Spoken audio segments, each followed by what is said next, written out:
Rizzo passed away. And my brother, he had a big mouth, and we were outside playing as kids. And the cops came up on us and, roughed us up a little bit. And my brother was like, y'all mad because Frank Rizzo died? They chased us. We were running. They chased us, man. They was going to beat the shit out of us. Man, we were flying down the street, man. And, he's just, a lot of people don't realize that this is unfortunate, the thing between Muhammad Ali and Joe Frazier. A lot of reasons why people was for Muhammad Ali is because Joe Frazier had Frank Rizzo kind of like was backing Joe Frazier when he fought Muhammad Ali, so, and he was just a symbol of just like a really, really, imagine if Donald Trump is your police commissioner and your mayor. So that's what a guy like Frank Rizzo kind of represented, like from my mom and her generation and my grandpa and them. Like he just wasn't he wasn't a liked man by the Black community. You know what I mean? And, so when his statue went down, a lot of these young people, they weren't old enough to be around for Frank Rizzo. I think he passed away. I was young. I'm going to say maybe 9, 10-ish. But, but for the generation before me, he represented something that Donald Trump, if that's that's the best way I can say it if you're not from Philly. So when they tore down his statue, I was like, wow, that was deep, man. How about Mike Hinkle? Who's that? The guy that it was going viral yesterday. Michael Hinkle. He's the supervisor. He was tearing down some Black Lives Matter statues. And Meek, did you hear about that? Oh, is he like a judge or something like that? Yeah. I know somebody that works for him. He lost his job. Wow. Yeah, man. I know somebody that works for him. Yup. You'd be surprised, man. You'd be surprised, man, how certain people feel about certain things, man. You really would. You'd be surprised, man. So let's go on to boxing a little bit, man. You got Dylan Price in the gym coming up soon. I see he's been working hard with his father. I haven't had a chance to see him too much. But he was supposed to fight on the card January 18th when we took him off the card, man. It's a good kid. I really like working with him, man. Me and his dad get along really good. And, I'm honored that they asked me to come on the team. And JROC? How you and JROC doing? You haven't spoken to him? I've spoken to him. I haven't seen him. I haven't seen anybody since the pandemic. I saw him right before the pandemic. I went to go see his eyes. He had surgery on both of his eyes. But I haven't seen him since then, man. I've been pretty stringent on the quarantine. How's that coming? His eyes? Far as I know, they look good, know. But he had just scar tissue on both eyes, It was something that was long overdue. But you know how boxing is, sometimes you after a loss, you kind of tend to things a little bit differently than you do after a win. So he went and got his eyes done. So that was a good thing. Have you rewatched that fight? One time, man. I can't really look at it. Really? Yeah. What do you think happened? You know what, man? It's a lot of tangible things that we can point to that happen. It's things that I really, I don't really put it this way. If Julian fights this kid in a rematch and beats him, then I can talk about him, because makes sense. It's not fair to take away from the guy's victory. The dude fought his ass off and we got in the ring. You know what I mean? Nobody puts a gun to your head and makes you get in the ring. You know what I mean? It's some things that we could point to. A lot of people, they like, well, he got Julian's number. He shouldn't fight him in a rematch. Fred Julian beat that kid in a rematch, man. He just got I tell people that all the time. He just got to be right. He got to be right. He got to, he has to be right. It's things that he knows. When you fight the best you can and you have the perfect camp and you fight the ultimate best you can and you get smoked, that kind of damages your confidence. But if like you can literally point to like 4 or 5 things like, man, that happened and that happened. And it's literally nothing you can do about it. It's like, all right, I just got to eat this until these 6 months is up and I get this joker back in the ring and I'm going to take care of business. So my confidence isn't shook. Julian shouldn't be either. You know what I mean? I don't baby a guy after a fight, whether we win or lose. Mhm. I've been in the gym with the kid for 10 years, so I'm not going to, the time that we spent together, I probably spend more time with him than I do my wife. So I'm not like calling him a million times and all that, but he should be all right, man. It's boxing, man. Nobody's going to have a pity party for you. Don't nobody care about you. You got to just, he knows what went wrong, and that's just that. The dude fought the best he could fight, and we had things going on, but at the end of the day, you can't make excuses and take away from his victory. And Julian did the right thing. He never talked about him. He just stood up and said, "All right, I got to come back," and that's just that. So he'll get that kid back, and I hope he's a big underdog because I like to bet.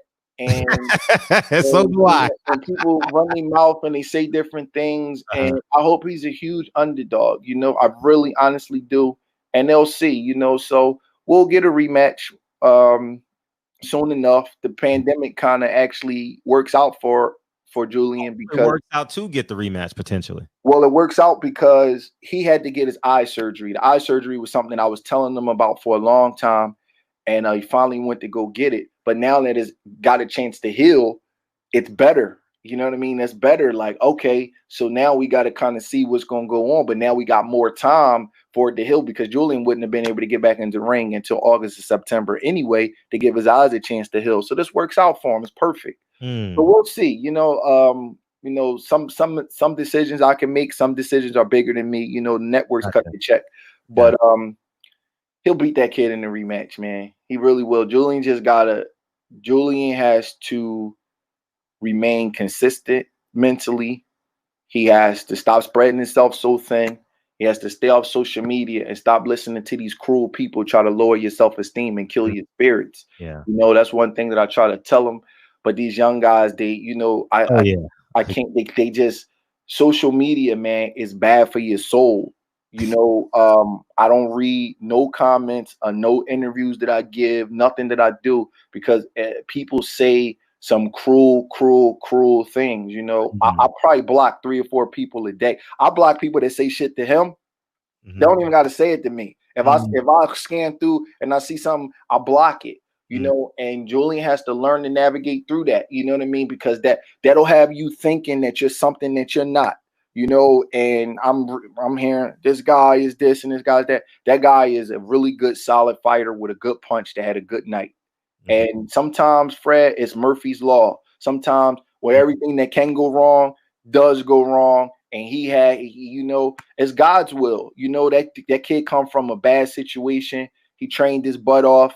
He deserves to make $1 million, So sometimes things line up like that.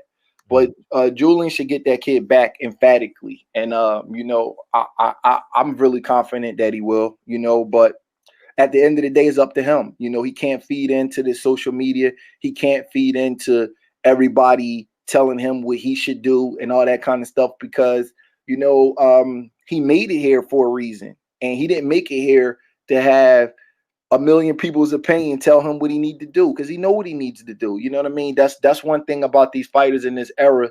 They get they're too accessible to other people's opinion. Sure. You know what I'm saying, Fred? Right. Like I watch you from afar. Like I see you do your thing with your properties and you know your wife and your kids or whatever. And I don't have to know your personal business to know 40 people not telling you, Fred, you need to do this with your money, or Fred, you need to flip this, or you need to treat your wife a certain kind of way, or you need to do this, or you're an activist over here. You do what you want to do. You know what I mean? You got your formula for your life. And, and these young guys, I just sit back and I just watch them. And Julian, he falls into, when I say young guys, he falls into that category. You can't be accessible, man. You can't be taking advice from everybody. Everybody don't know your formula. Everybody don't know what goes on in your personal life and everything that you had to do leading up to the fight, leading up to that point in your life, leading up to Jared Hurd fight, etc., etc. They don't know it. So when they give you giving you advice, they giving you advice from a flawed perspective because they don't know everything that you had to do. They don't know how your weight was or what you had going on, or did you have an injury? Did you have and I'm not saying he did or he didn't. I'm just saying they don't know that. And these guys got to be careful. Every time I see a fighter, lose a fight, the panic button get pushed. You know what I'm saying? And they want to do all of these different things. I'm like, man, maybe the dude was just better than you that night. Maybe that was just his fucking night. That's all. You just regroup and stop making everything out to be. Let me tell you something, man. When I make love to my wife every night, I don't go 40 minutes every night. Sometimes it just ain't good night. Facts. You know what I'm saying, Fred? Sometimes you talk about basketball. I play basketball. You ain't gonna get 40 every night. Every night, sometimes your baseline is 18 or 20. And you guys press the panic button and they start doing all these different things. And I'm like, damn, man, you ain't got to do all of that. Sometimes it's the other guy's night. That's all. It just happens like that sometimes. You know what I mean? And whenever I see that, man, and I guess that's part of a fighter's psyche, it's hard to just say that guy's better than me that night. Or, he just got over that night. You got to find something else that went wrong. You know what I mean? And I think it's just unfortunate, you know what I mean? That's the mindset all the time with these fighters.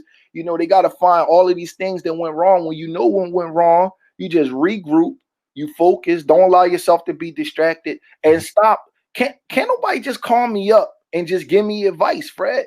I mean, you got to be like, we got to be all right. I got to seriously, you just can't. You can't just call me up. Well, your daughter shouldn't have watched the George Floyd thing. I'm like, who are you? Don't tell me what my daughter need to watch. You know what I'm saying? You can't get on Fred Hawthorne's show because I get on whoever show I want to get on. I just never been like that. And it just, I'm just not like that, man. I'm cut different, man. I used to have guys tell me, man, Julian Williams never won nationals before. You wasting your time with him. That kid ain't gonna be this. All right, well, we're gonna see. Man, you telling you wasting your time. He never even made it to the semifinals of a national. We were trying to get signed. People would call it Jim Act. He just okay. That's what they would say about us, Fred. He just all right. That's what they was literally saying. You know what I was saying? I'll see y'all in a few years. I don't let nobody tell me that. And me and him, we just grinded. You know what I mean? So I don't know, man. I really haven't talked to him about that because I can imagine people getting in his ear. He know how I am. I'll just get aggravated and be like, man, you get mentally weak. You know what I'm saying? I'm not saying he is, but we haven't really got into that because that's just, I don't let people do that to me. With that Charlo, I'm like, so what? He got fucking caught. Boy, big dude could punch his ass off. He all right. He get up. I sent his ass to Triple G, let him spar with no headgear the first time he got back in the ring after that, man. I sent him out to Triple G to camp the next summer. I'm like, all right, we're going to see if he can take a punch. I jumped on the plane, snuck up on him, and drove up there in the mountains and saw and him and Triple G was going at. I'm like, he all right. You know what I mean? I don't get like that, man. I get passionate, like sometimes in front of him, like if I like really got to snap on him and curse him out, it'll be like a personal thing with me and him if I'm aggravated because I hate to lose. But people like push all these panic buttons and they be doing too much. I'm telling you, Fred, if Julian fight that boy again, man, he gonna beat that kid. Trust me when I tell you. He gonna beat that kid. Be a heavy dog too. Yeah, he gonna beat that kid. He just got it's just some things that he just can't let himself get spreaded thin. You know what I mean? He can't, certain things happen he can't control. But he can't allow everybody because you got to remember something. And the fight before that, he was the toast of the world. That was the best performance anybody had ever seen for the longest time. Now all of a sudden he garbage. It doesn't work that way. He had a night. You know what I'm saying? And he just got to compartmentalize it, man. He got to be mentally strong, man. And he just can't. It's just a shame with this era.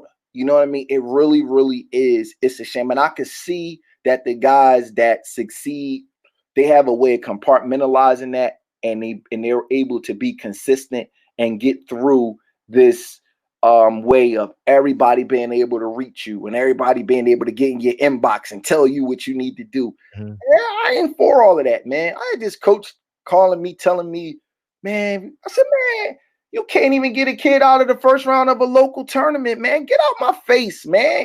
What you talking about?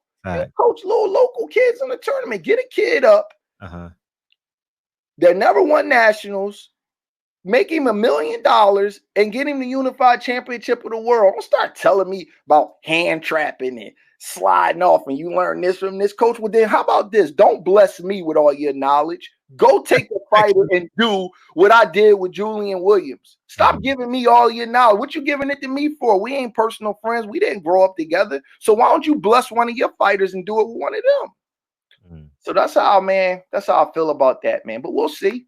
We'll see. That's my motto, man. For everything when it comes down to boxing, we'll see. Time always tells. So you got a chip on